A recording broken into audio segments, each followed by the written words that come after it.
The moment Rebecca slammed the divorce papers on the kitchen table and screamed at her overweight husband Daniel to pack his bags and take their dying daughter Emma with him, she had no idea that just 3 hours earlier, a team of lawyers in Switzerland had been desperately trying to reach him about the $50 billion empire his estranged uncle had left him.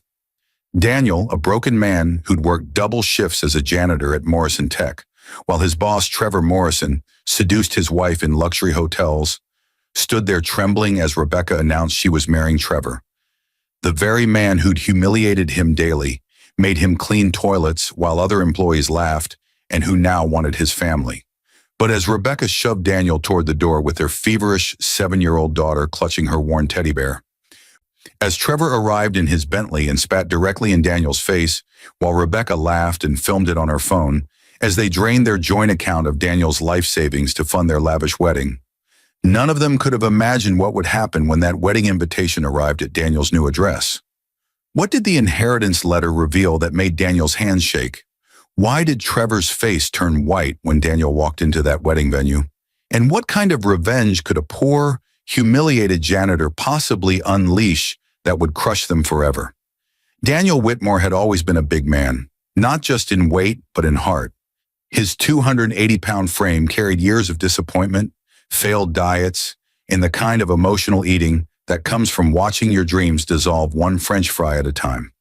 For 12 years, he'd loved Rebecca Patterson with everything he had, ever since they met at community college where she was studying business, and he was taking night classes while working at a warehouse. Back then, she'd looked at him with something that resembled affection, maybe even love. She'd trace her fingers along his broad shoulders and tell him that his size made her feel safe, protected. They married young, too young probably, in a small ceremony at her parents' church with maybe 40 people in attendance. Daniel's own family didn't come. His mother had died when he was 15, and his father, a bitter alcoholic, had died 2 years into their marriage without ever meeting his granddaughter.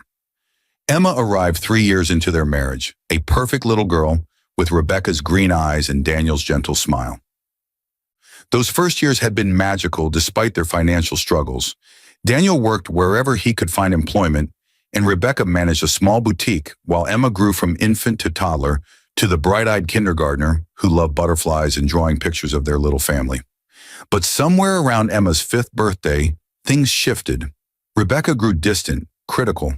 She started commenting on Daniel's weight, his lack of ambition, the way he seemed content working blue-collar jobs instead of climbing some corporate ladder.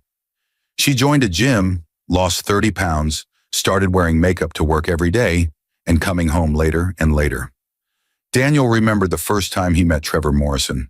It was 8 months ago when Rebecca announced she'd gotten him an interview at Morrison Tech, a mid-sized software company where she'd recently been hired as an executive assistant to the CEO.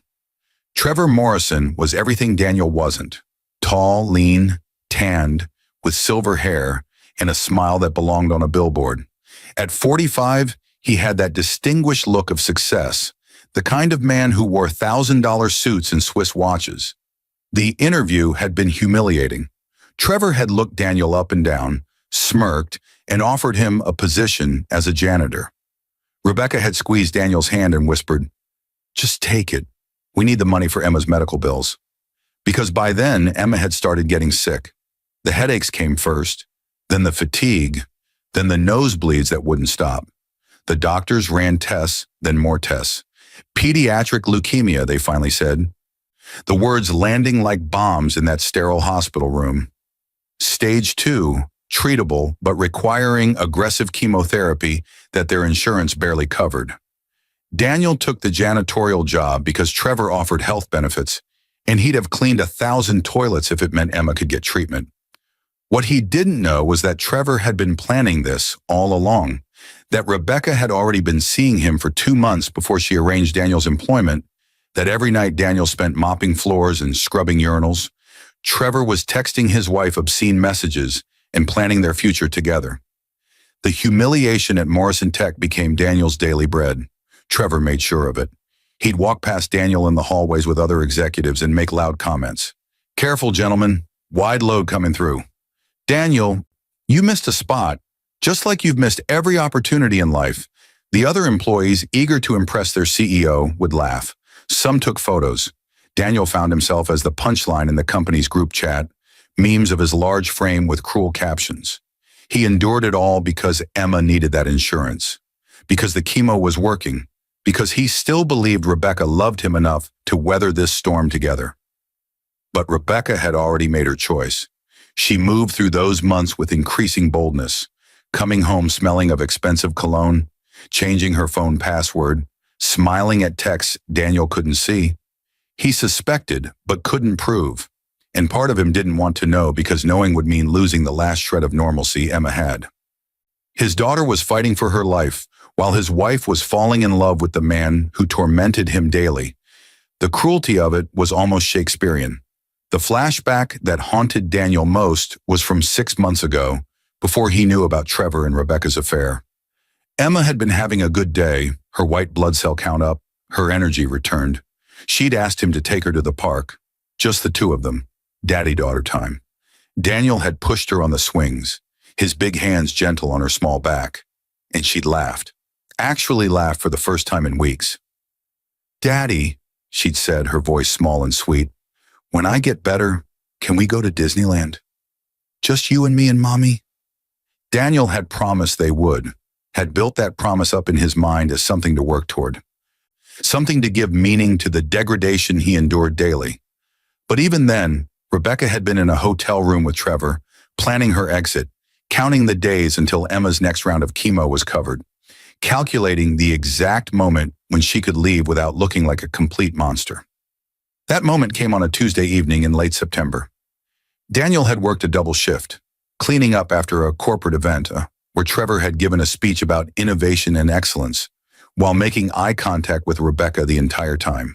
He'd come home exhausted, his knees aching, his back screaming, to find Emma asleep on the couch with her medication schedule taped to the coffee table.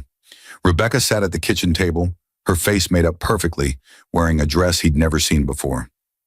The divorce papers were already signed on her end, waiting for his signature. A pen sat on top of them like a weapon. "I want a divorce," she said without preamble. "I'm in love with someone else. Someone successful.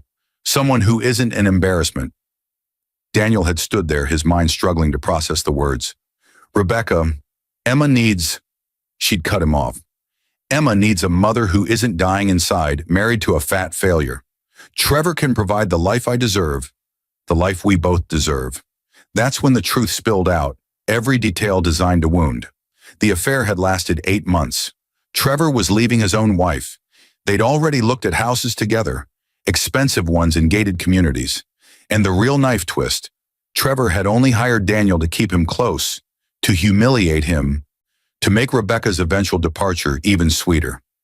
"You're taking Emma away from me?" Daniel's voice had broken on their daughter's name. Rebecca's face hardened. "I'm not taking her anywhere. You're taking her. I can't handle a sick child right now, Daniel. Trevor and I are building a new life. Emma needs round-the-clock care that I can't provide while I'm starting over. You'll keep the insurance through the job. I already checked with Trevor. But you need to leave. Tonight." The casual cruelty of it staggered him. She was abandoning their dying daughter to run off with his tormentor. "You can't be serious. Rebecca, she's your daughter." But Rebecca was already standing, already moving toward the door, where, impossibly, Trevor's Bentley was pulling into their driveway. Trevor had walked in like he owned the place, his smile predatory and triumphant. He'd looked at Daniel with pure disdain. "So she told you. Good. Saves me the trouble." Daniel had felt something break inside him then, some fundamental belief in human decency. "You're taking my family." Trevor had laughed, actually laughed. "I'm taking a woman who was never really yours. Face it, Whitmore. You were always just a placeholder, a safe option until someone better came along. And look at you, pathetic, obese, cleaning toilets for a living. What did you think would happen?" That's when Trevor had done it. He'd stepped close, looked Daniel dead in the eye, and spat directly in his face. The saliva had hit Daniel's cheek and dripped down to his chin, while Rebecca stood behind Trevor and laughed, her phone out, recording every second of Daniel's humiliation. "This is going to go viral," she'd said, still laughing. "Fat janitor gets spit on by his wife's boyfriend. "Oh my God, this is gold." Daniel had wiped the spit away with shaking hands, his vision blurring with tears he refused to shed in front of them. "You took everything," he'd whispered. Trevor had shrugged. "Not everything. You still have your daughter and your dignity." "Oh wait, no you don't. You have neither." Then came the final violation.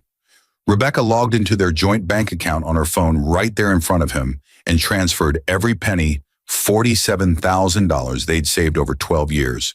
Money from wedding gifts, tax returns, Daniel's overtime, everything, to her personal account. "Consider it payment for 12 years of wasted youth," she'd said.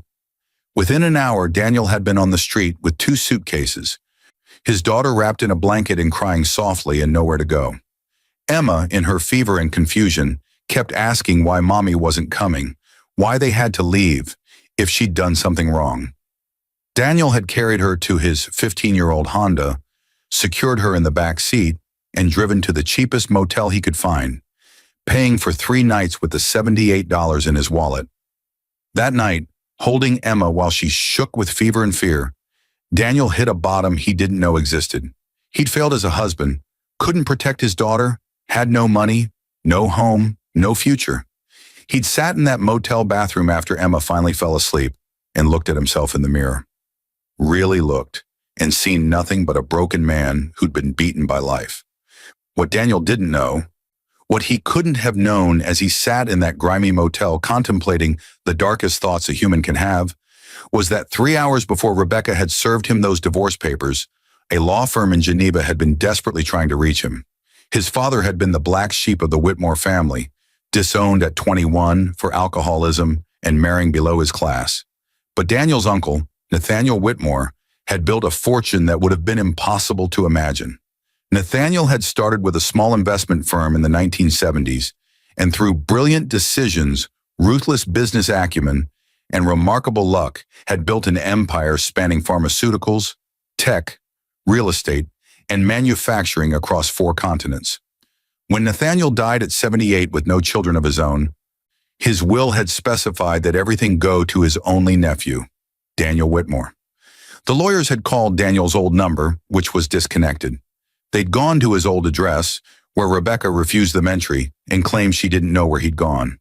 They'd tried Morrison Tech, but Trevor had gleefully told them that Daniel was fired for theft, a lie he'd fabricated the moment Rebecca told him about the divorce. The lawyers were bound by confidentiality and Swiss banking laws, unable to broadcast their search, required to place the information directly into Daniel Whitmore's hands. So they continued searching, hiring investigators, following paper trails while Daniel suffered in a motel room believing he'd lost everything. The wedding invitation arrived at the motel 3 weeks later, forwarded through a complicated mail chain. It was embossed, expensive, the kind of invitation that cost more than Daniel spent on groceries in a month. Trevor Morrison and Rebecca Whitmore request the honor of your presence at their wedding. The date was set for exactly 60 days away. The location, a luxury resort in Napa Valley. Inside, Rebecca had included a handwritten note on perfume stationery. "Daniel, I wanted you to see what a real man's wedding looks like. Trevor insisted we invite you since you were such a big part of our love story. You know, by being such a pathetic husband that you pushed me right into his arms. Please come. It'll be therapeutic for you to see me marry a real success." The cruelty was breathtaking, calculated to inflict maximum pain.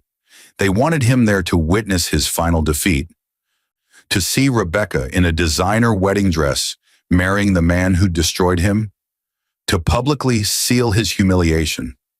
Daniel had sat on the motel bed holding that invitation, Emma asleep beside him after another brutal chemo session, and felt something shift inside him. Not despair this time, but a cold, clarifying rage. They wanted him at their wedding. Fine. He'd be there. What happened next would be impossible to explain to anyone who hadn't lived through those 60 days. The lawyers finally found Daniel through a mistake. Emma's hospital had his current address for billing purposes. When 3 Swiss attorneys in expensive suits knocked on his motel room door, Daniel had assumed they were process servers with more bad news. Instead, they'd handed him documents that rewrote his reality. "Mr. Whitmore, we represent your late uncle's estate.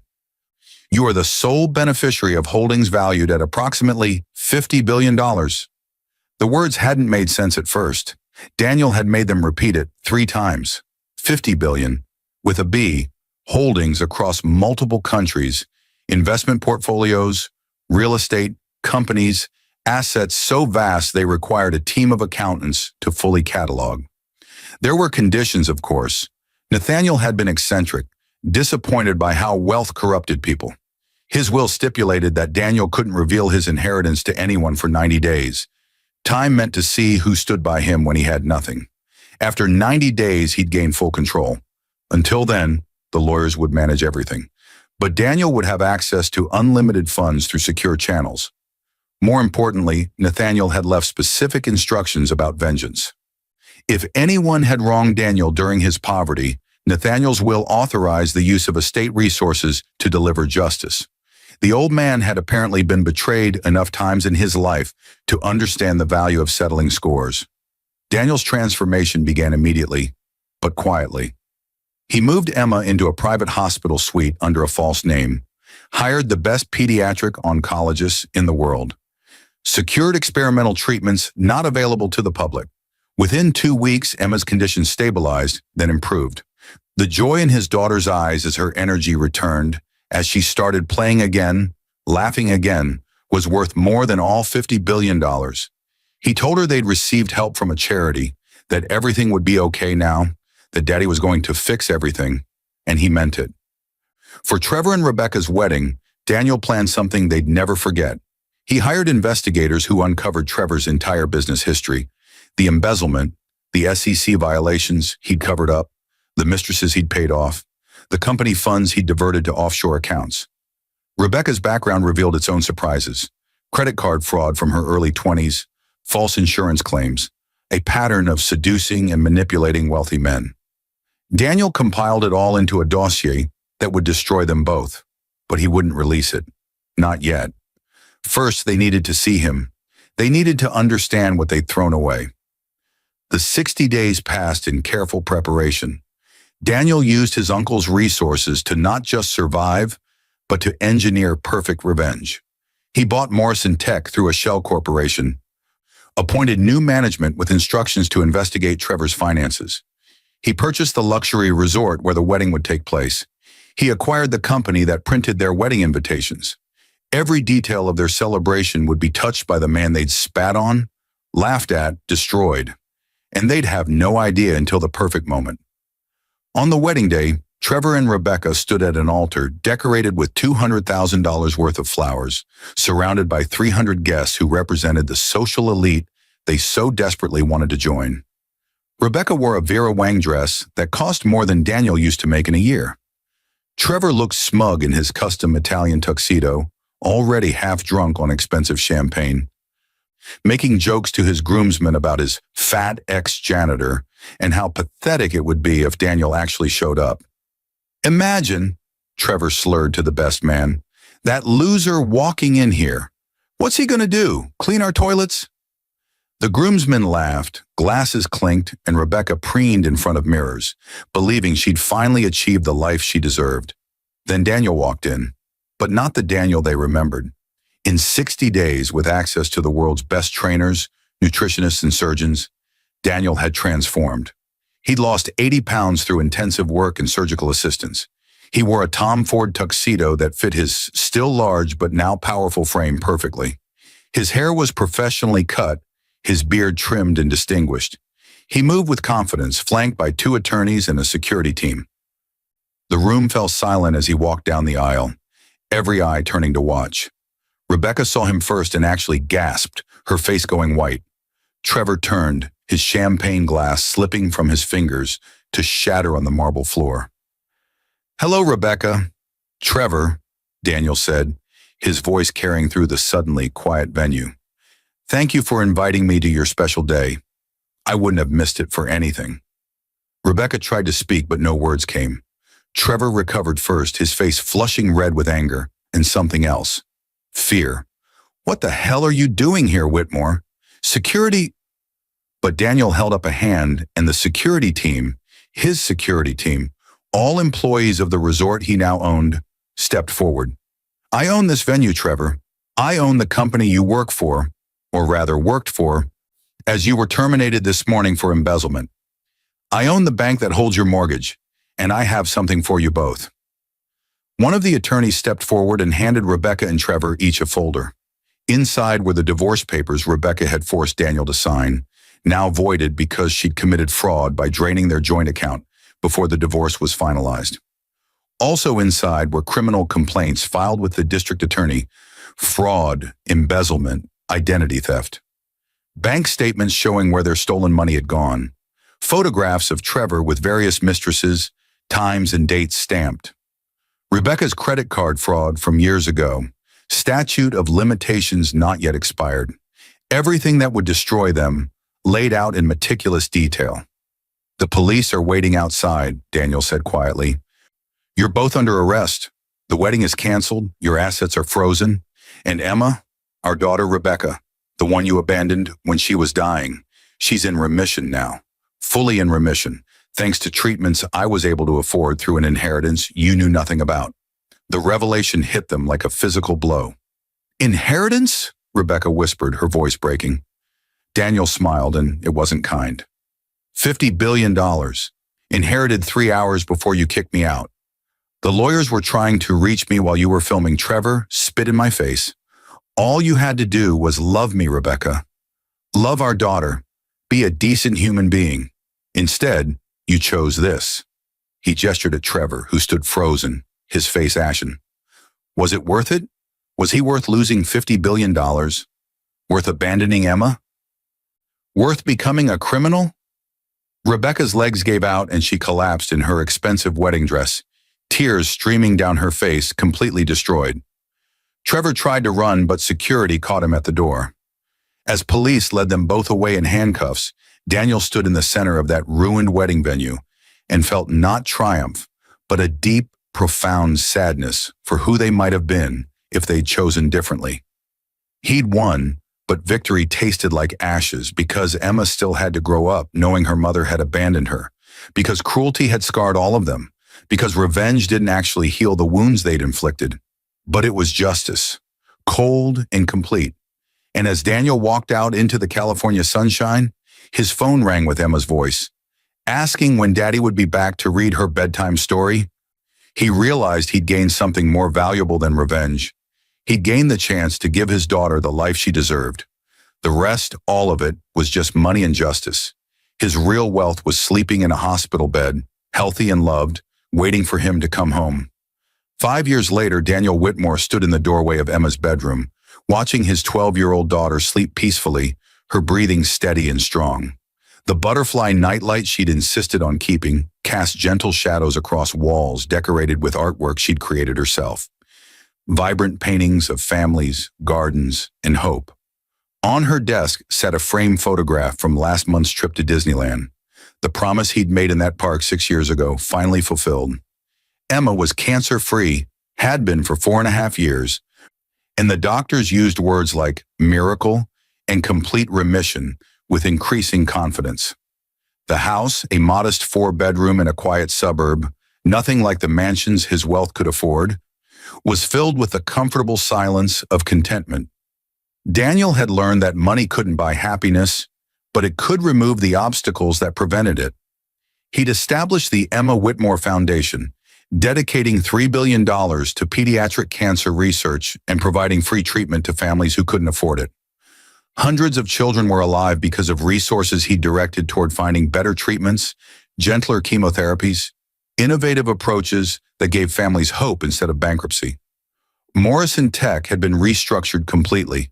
Daniel kept it running but transformed its culture, firing every executive who'd participated in workplace bullying, implementing strict anti-harassment policies, and tripling the salaries of janitorial and support staff. The company was now known as a model workplace, and Daniel visited quarterly, always making time to shake hands with the cleaning crew and thank them personally. Some of the same people who'd laughed at him 5 years ago now worked under his ownership, and while he could have fired them all, he'd chosen a different path, giving them the chance to be better than they'd been, the chance Rebecca and Trevor had refused. Speaking of Rebecca and Trevor, Their fates had unfolded exactly as the evidence predicted. Trevor served 4 years in federal prison for embezzlement and fraud before being released on parole. His ex-wife had taken everything in their divorce. His reputation was destroyed, and he now worked as a regional manager at a car rental company, his dreams of wealth and status reduced to helping tourists find economy sedans. Daniel had made sure Trevor's parole officer knew about any violations, not out of cruelty, but because consequences mattered. Trevor was alive, free to rebuild if he chose, but he'd never again have the power to destroy someone's life on a whim. Rebecca's story was more complicated. She'd served 2 years in a minimum security facility for fraud, and when she was released, she'd attempted to contact Emma through the courts. Daniel had given his daughter the choice, now 10 years old and wise beyond her years, and Emma had thought about it for a long time before saying, "Maybe someday, Daddy, but not now. I'm not ready." Daniel had supported that decision completely. Though he'd set aside money in a trust that Emma could access at 18, money that Rebecca could never touch, but that might help his daughter if she ever chose to build some kind of relationship with her mother. Last Daniel heard, Rebecca was living in Arizona, working as a paralegal, attending therapy twice a week, and by all accounts trying to become a better person. Whether that transformation was genuine or just survival instinct, Daniel didn't know and had stopped caring. His capacity for revenge had been exhausted in that wedding venue, and what remained was simply a wish that she'd find some kind of peace, for Emma's sake if nothing else. Daniel himself had changed in ways that had nothing to do with weight loss or wealth. He'd spent 3 years in therapy, working through the trauma of betrayal, the wounds of humiliation, the complicated grief of losing a marriage to cruelty. He'd learned that being a good father meant showing Emma how to process pain without letting it poison you, how to set boundaries without building walls, how to forgive without forgetting. He dated occasionally, carefully, always honest about his past and his priorities, but nothing serious had developed yet. Emma came first, and any woman who entered their lives would need to understand that. On weekends, Daniel volunteered at a shelter for families experiencing homelessness, never forgetting those nights in a cheap motel when he'd had nothing. He'd established scholarship programs for community college students, remembering how education had once been his only hope for something better.